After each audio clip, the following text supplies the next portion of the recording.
Xavier Britto திடீர்னு master படத்தை பத்தி ஒரு வாய் விட்டார்.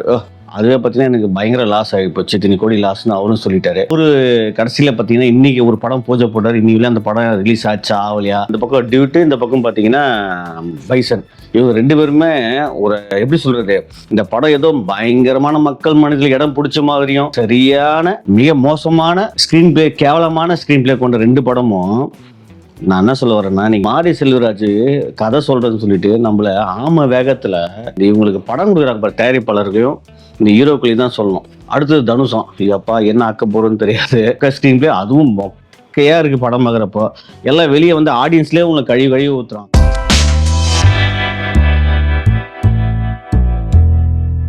தீபாவளிக்கு வந்த பைசன், டியூட், அடுத்து பார்த்தீங்கன்னா டீசல் பாவம் அவர் வந்து ரிலீஸ் பண்ணாங்க. படம் வந்து ஃபர்ஸ்ட் ஹாப் எனக்கு ரொம்ப பிடிச்சிருந்தது, செகண்ட் ஹாப் வந்து பிடிக்கல. அதனால அந்த படம் வந்து மக்களுக்கு சரியா பிடிக்காதனால அந்த படத்தை வந்து மக்களே வந்து புறக்கணிச்சிட்டாங்க. அந்த படம் வந்து டீசல் வந்துச்சு போச்சு, பாவம் எவ்வளோ லாபம் வந்தது அப்படின்னு தயாரிப்பாளருக்கு மட்டும்தான் தெரியும், வேற யாருக்குமே தெரியாது.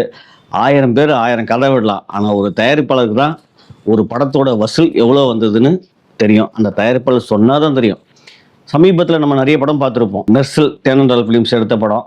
இன்னைக்கு வரையும் தேனண்டா ஃபிலிம்ஸ் வந்து பாவம் அதில் கடனத்துலேருந்து மீண்டு வராமல் படம் பண்ணாமல் இருக்காங்க அப்படி நிறைய பேர் பேசியிருக்காங்க. அதுதான் உண்மை. ஏன்னா அவரும் அதை பற்றி எதுவும் வாய் திறக்கல. அதுக்கப்புறம் சேவியர் பிரிட்டோ திடீர்னு மாஸ்டர் படத்தை பற்றி ஒரு வாய் விட்டார்.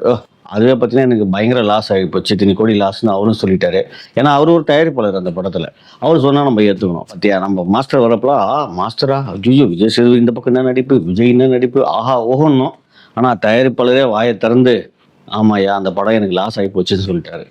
இப்படி தான் உண்மை கதைகளாக நடந்திருக்கு. சமீபத்தில் அதுக்கு பின்னாடி போனீங்கன்னா நம்ம ஜென்டில்மேன் குஞ்சுமோகன் பார்த்துருப்போம். மனுஷன் இப்படி அப்படியே இப்போ ஃபஸ்ட்டு போஸ்ட்டு இப்படி வணக்கம் வச்சு தான் வருவார். அவர்களாம் இன்னைக்கு பார்த்தீங்கன்னா ஜென்டில்மேன், இந்தியன், இது மாதிரி நிறைய படங்கள் பண்ணார். அவர் மாதிரி அவரு கடைசியில் பார்த்தீங்கன்னா இன்னைக்கு ஒரு படம் பூஜை போட்டார். இன்னைக்கு அந்த படம் ரிலீஸ் ஆச்சா ஆகலையா, எவ்வளோ பெரிய ப்ரொடியூசர் தெரியுமா, நிறைய படங்கள் பண்ணார். பட்ஜெட் மிக பிரம்மாண்டமான பட்ஜெட் எடுத்த தமிழ் சினிமாவுக்கு யாருன்னா முதல் அவர் தான். அந்த அளவுக்கு பயங்கர பிரம்மாண்டமாக எடுத்தார். சமீபத்தில் பழைய படம்லாம் வந்திருக்கு பயங்கர பிரம்மாண்டமாக, இதோட அதெல்லாம் சொல்ல வரல. சமீபத்தில் இந்த 80s காலகட்டத்தில் வந்து பார்த்தீங்கன்னா 90s காலகட்டத்தில் ஒரு பிரம்மாண்டமான படம் அப்படின்னா ஜென்டில்மேன் சொல்லுவோம். ஏன்னா சங்கர் அதில் அறிமுகம், இந்தியன், காதலன், இதெல்லாம் வந்து பார்த்தீங்கன்னா வேற லெவல் படமாக இருந்தது.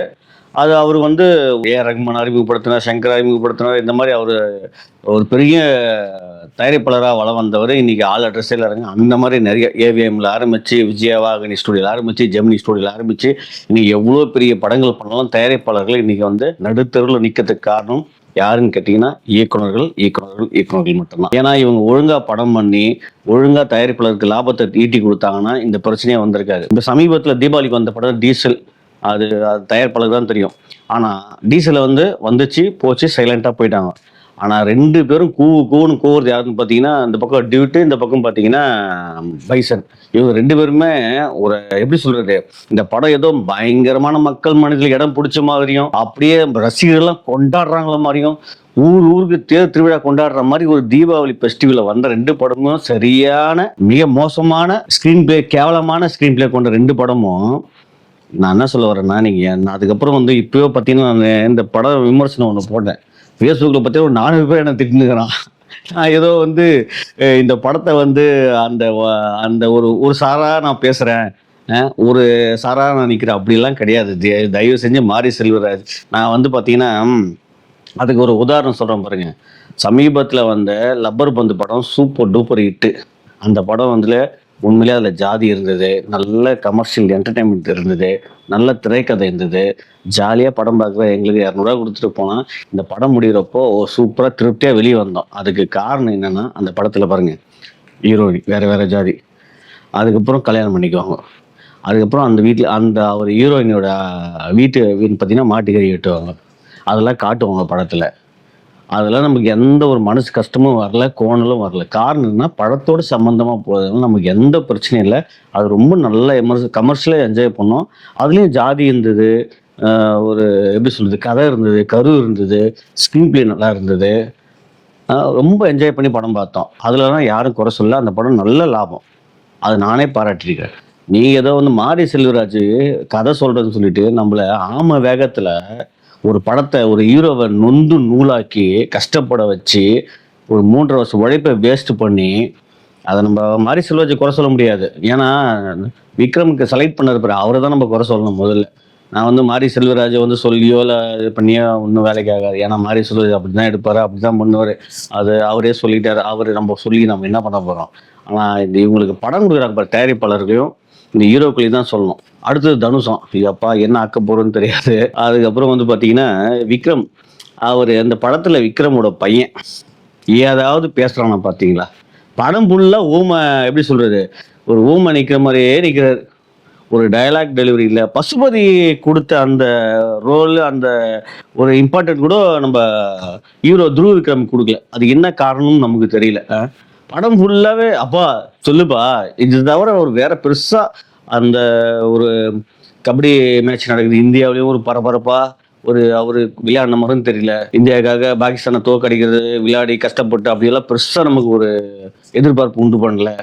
சரி ஓகே, ஊர்லயாவது ஜாதி மதம்லாம் ஒழிச்சு ஏதாவது பண்ண போறாரா அப்படின்னு பண்ணா அதையும் பெருசா பண்ணல. இந்த கதையில வந்து பாத்தீங்கன்னா அவர் ஒரு ஆமை எப்படி போதோ அந்த ஆமை வேகத்துல துருவ விக்ரம கொண்டு போயிருக்காரு மாரி செல்வராஜ்.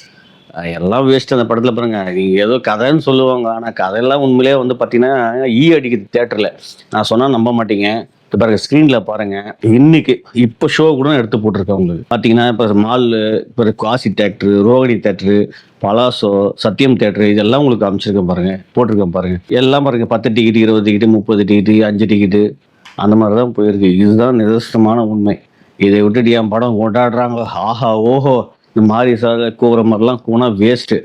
லாபம் வந்திருக்கும், சின்ன பட்ஜெட்டு, ஓகே, லாபம் வந்துருக்கு. பெருசாக சம்பளம் அந்த ஆர்டிஸ்ட்லாம் ஃப்ரீ சம்பளம் இருந்திருக்காது, ஓகேங்களா. இந்த 4 நாள் லீவில் நல்லா போச்சு, லாபம் வந்திருக்கும். ஆனால் பெருசாக ஆஹா ஓஹோ என் படமே உலகத்தர சிறந்த படம், ரஜினி பாராட்டினாரு. அது ரஜினி எல்லா படத்தையும் மொக்க படத்தை கூட பாராட்டினாரு.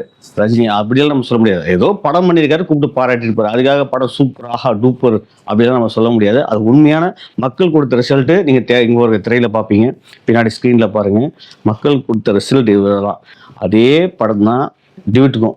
டிவிட் என்னன்னா, நீங்கள் அவர் இந்த இயக்குனர் பேசுகிறார், ஆஹா நான் வந்து பார்த்தீங்கன்னா பெரியார் வந்த வழியில் வந்தவன், இந்த படத்தை வந்து பெண்மையை தூக்கி நிறுத்தணும். யோ பாலச்சந்தர் சொல்லாதே, நீ சொல்லிட்ட. ஒரு படம் பண்ணிட்டு பண்ணது செகண்ட் பிளே மொக்க ஸ்க்ரீன் பிளே, அதுவும் மொக்கையா இருக்கு படம் பார்க்குறப்போ. எல்லாம் வெளியே வந்து ஆடியன்ஸ்லேயே உங்களுக்கு கழுவி ஊற்றுறான். நீங்கள் என்ன புரட்சி பண்ணிட்டீங்க. தப்பு தலகுன்னு ஒரு படம் சமீபத்தில் நீங்கள் எங்கள் யூடியூப்லேயே இருக்கு பாருங்க. அந்த படத்துல பாலச்சந்தர் சொல்லாத விஷயத்தையே நீ புதுமை பெண்ண சொல்றீங்க. விலையும் அதை பத்தி எப்படி பேசியிருப்பா தெரியுமா? ரஜினிகாந்த், கமலஹாசன்லாம் நினைச்சிருப்பாங்க அந்த படத்தை. நீங்க போய் தயவு செஞ்சு இயக்குனர் அதை போய் பாருங்க, என்னங்க புதுமைப்பட்டது. மொக்க ஸ்கிரீன் பிளே செகண்ட் ஹாப். அந்த படத்தோட ரிசல்ட்டும் நான் ஸ்க்ரீன்ல பாருங்க. ரோகிணி, பலாசோ, விஆர் மால் எல்லாமே போட்டிருக்கேன் பாருங்க, ஐநாக்ஸ். அதுவும் அடிக்குது இன்னைக்கு. இப்போ இன்னைக்கு எடுத்த ஸ்கிரீன்ஷாட் எல்லாமே இது, ஓகேங்களா. அதுலயும் பாத்தீங்கன்னா கூவுன்னு கூவுறது, அவர் வந்து பேசுறது, ஏதோ படம் வந்திருக்கும், லாபம் அதுவும் வந்திருக்கும். என்னன்னு பார்த்தீங்கன்னா பிரதீப் ரங்கநாதன் மட்டும்தான் ஒரு 8 கோடி கேட்டிருப்பாரு, சரத்குமார் 2 கோடி கேட்டிருப்பாரு, அவ்வளோதான். வேற பெருசு சம்பளம் யாருக்கும் இருந்திருக்காரு.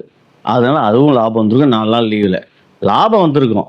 இந்த 2 படமும் லாபம் வந்திருக்கும், ஆனால் நஷ்டம் வந்திருக்காது. ஆனால் ஆஹா ஓஹோன்னு கூடதுனா கிடையாது. ஃபெஸ்டிவலில் வந்து இது கொண்டாடுறாங்கன்னா கிடையாது. இதுதான் உண்மையான நிதர்சனமான உண்மை. ஸ்க்ரீனில் பாருங்க. இவங்க வந்து ஆத்துற மாதிரியும் கோவர மாதிரியும் ஆஹா ஓஹோன்ற மாதிரிலாம் ஒன்றுமே கிடையாது. இந்த 2 படமும் ரொம்ப ரொம்ப ஆவரேஜான படம், சுமாரான படம். 2மே ஸ்க்ரீன் பிளே மொக்கையான படம். இந்த 2 படத்துக்கும் தீபாவளிக்கு ஃபைல் மார்க் தான், பாஸ் மார்க்கே கிடையாது. அதுக்கு மக்கள் ரிசல்ட் கொடுத்தாங்க தான் நான் சொல்கிறேன். நான் சொல்கிறது வந்து பொய் இல்லை. நீங்கள் உண்மையில் நீங்களே பார்த்துக்கலாம். நீங்களே புக் மை ஷோஸ் போங்க, எவ்வளோ புக் ஆயிருக்குன்னு உங்களுக்கே தெரியும். இதெல்லாம் வந்து யாரும் ஏமாற்ற முடியாது.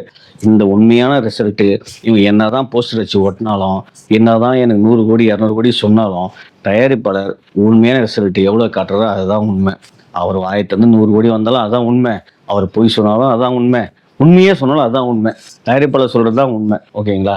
தயாரிப்பாளர் வாயை திறந்து இப்போ எப்படி ஒரு பேட்டியில் ஆமாங்க இந்த படம் எனக்கு 100 கோடி வந்துச்சு அப்படின்னு சொல்லணும். இந்த போஸ்டர் வர்றது, அதே ஒரு மொத்தம் இந்த போஸ்டர் அடிச்சு சொல்கிறது, அதுக்கப்புறம் நாளைக்கு அவர் நான் இல்லைங்க என் டீமில் யாரும் தெரியாமல் பண்ணிட்டாங்க, அட்மின் பண்ணிட்டான்னு சொல்லிட்டு போயிடலாம். இது ஒன்றாலும் மாறலாம். அதனால் வந்து இந்த 2 படமும் சுமாரான ஆவரேஜான படம் தான். அதுக்கப்புறம் துருவ விக்ரம் ஒரு பேட்டியில் என்ன பண்ணாருன்னா, ஃபர்ஸ்ட் படம் அர்ஜுன் ரெட்டி மறந்துருங்க, 2வது படம் மறந்துருங்க, 3வது படம் இதுதான் ஃபர்ஸ்ட் படம் அப்படின்னு அப்படி பேசவே கூடாது அவர். அது எப்படி பேசினாருன்னு தெரியல. ஏன்னா 2 படத்தையும் அது பார்க்கலாம் கூட பரவாயில்ல, நோ ப்ராப்ளம்ன்றாரு. நானா சொல்கிறேன் இந்த படத்தையும் பார்க்கலாம், நோ ப்ராப்ளம் தான். ஏன்னா இது 3வது படம், இதே மறந்துருங்க, இது ஒரு மொக்க படம் தான். இந்த 3 படமும் நீங்கள் உங்கள் லிஸ்ட்டில் மொக்க படமே வச்சுக்கோங்க. 4வது ஒரு நல்ல படம் பண்ணுங்க, சூப்பராக கமர்ஷியலாக இட்டு கொடுங்க, 100 கோடி 200 கோடி வசூல் பண்ணுங்க, அப்போ நாங்கள் அதை ஃபஸ்ட்டு படமாக நினச்சிக்கிறோம் அப்படிதான் என் மனசுக்கு தோணுச்சு. ஏன்னா அவர் மைக் எடுத்தோன்னே பார்த்தீங்கன்னா அவரை மாரி செல்வராஜ் எங்கேயுமே யூஸ் பண்ணல, படத்தில் தான் யூஸ் பண்ணலன்னு பார்த்தா சுத்தமாக யூஸ் பண்ணல. அட்லீஸ்ட் இதுக்கு பேட்டியெல்லாம் கூட்டிகிட்டு போகிறாரு, தேட்டர் விசிட்லாம் போகிறாரு, அங்கேயாவது யூஸ் பண்ணுவார் பார்த்தா அங்கேயில பேட்டி உட்காந்து மாரி செல்வராஜ் தான் எல்லாத்துலேயும் பேட்டி விடுவார். பாவம் 3 வருஷம் உழைப்பு போட்டார், அவரை பேச வைக்கலாம், அவரை முன்னிலைப்படுத்தி உட்கார வைக்கலாம் அப்படின்னு இயக்குனருக்கு மனசே வரல மாத்துறது. பாவம் துருவ விக்ரம், விக்ரம் இவங்கள தான் பாவம் நம்ம சொல்லுவோம். ஏன் போய் மாட்டிக்கிட்டாங்களே, அனுபவிங்க. அதே மாதிரி ஒரு 4வது நாளே ஒரு சக்ஸஸ் மீட் ஒருத்தன் கொண்டாடுறானாவே அந்த படம் வேலைக்கு அவ்வளோன்னு தான் அர்த்தம். சமீபத்தில் இப்போ வச்சாங்க இல்லையா டியூட் படத்தோட சக்ஸஸ் மீட்டு, அதெல்லாம் பாருங்க 4வது நாள் எவனா அவசர அவசரமாக சக்ஸஸ் மீட் வைக்கிறேன்னு என்ன அப்படியே பெருமையாக காமிச்சிட்டு உள்ள தியேட்டருக்கு ஆள் வரணும் தான் அது ஒரு காரணம். அது ஒரு டெக்னிக்கல் தான், ப்ரொமோஷன் டெக்னிக்கல்.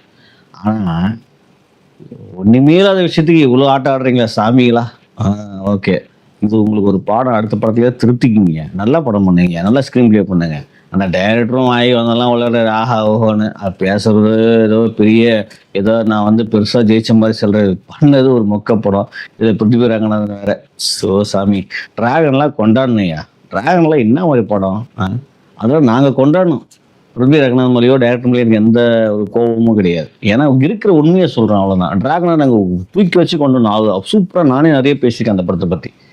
ஆனால் டிவிட்லாம் வந்து இதுக்கு சக்ஸஸ் பண்ணி வச்சு நீங்களே உங்களை அசிங்கப்படுத்துக்கிறீங்க. இந்த வீடியோ உங்களுக்கு பிடிச்சிருந்தா லைக் பண்ணுங்க, கமெண்ட் பண்ணுங்க, ஷேர் பண்ணுங்க, சப்ஸ்கிரைப் பண்ணுங்க.